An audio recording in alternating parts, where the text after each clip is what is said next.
আসসালামু আলাইকুম, সবাই কেমন আছেন? আশা করছি ভালো আছেন। আরও একটা রেসিপি নিয়ে চলে আসলাম। আজকে আমি আপনাদের সাথে শেয়ার করব আমের আচারের রেসিপি। আর এখন যেহেতু বাজারে প্রচুর পরিমাণে কাঁচা আম পাওয়া যায়, তো এখনই কিন্তু সময় এই আচারটা বানিয়ে নেওয়ার। এই আচারটা শুকনা শুকনা হবে আর খেতেও লাগবে অনেক বেশি মজার।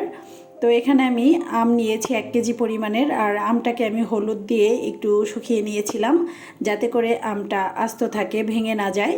তো এখন আমি আচারটা তৈরি করব, এই জন্য চুলায় একটা প্যান বসিয়ে দিলাম আর এর মধ্যে দিয়ে দিলাম 1 কাপ পরিমাণের সরিষার তেল, দিয়ে দিলাম 1 চা চামচ পরিমাণের আস্ত পাঁচফোড়ন আর 2টা শুকনা মরিচ। এখন আমি একটু ভেজে নেব, এতে করে কিন্তু পাঁচফোড়ন থেকে খুব সুন্দর একটা ঘ্রাণ আসবে।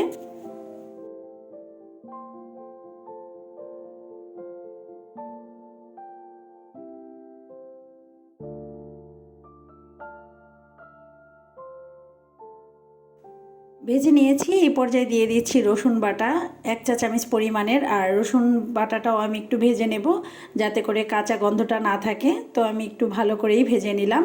এর মধ্যে দিয়ে দিচ্ছি আগে থেকে শুকানো আম। আর আমটা অবশ্যই একটু শুকিয়ে দেওয়ার চেষ্টা করবেন, যেহেতু আমি শুকিয়ে নিয়েছিলাম এই জন্য কালারটা একটু এরকম এসেছে। তো এখন আমি আমটাকে 5 মিনিটের মতো একটু ভেজে নেব।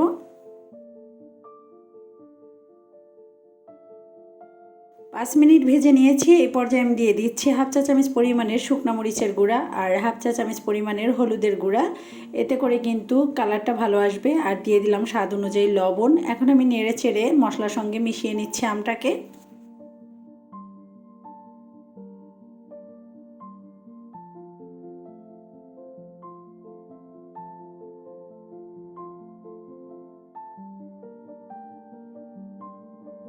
চিনি দিয়ে দিচ্ছি 1 কাপ পরিমাণের।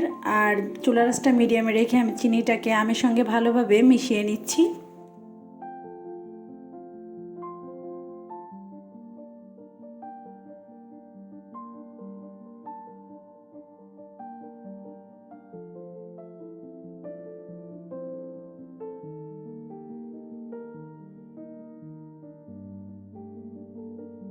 চিনিটা গলে গেছে, এই পর্যায়ে দিয়ে দিচ্ছি ভিনেগার। তো ভিনেগারটা দিলে কিন্তু আচারটা বছরখানেক পর্যন্ত সংরক্ষণ করে খেতে পারবেন, খুবই ভালো থাকবে। আর যদি সপ্তাহখানেকের মধ্যে খেয়ে ফেলেন তাহলে কিন্তু এই ভিনেগারটা না দিলেও হবে। ভিনেগার যে কোনো মুদি দোকানেই পেয়ে যাবেন। তো আমের আচারটা কিন্তু রেডি হয়ে গেছে, এর থেকে বেশি জাল করব না। আর দেখতেই পাচ্ছেন এটা কিন্তু অনেকটা ঘন হয়ে আসছে। তো এই পর্যায়ে আমি চুলা থেকে নামিয়ে নেব।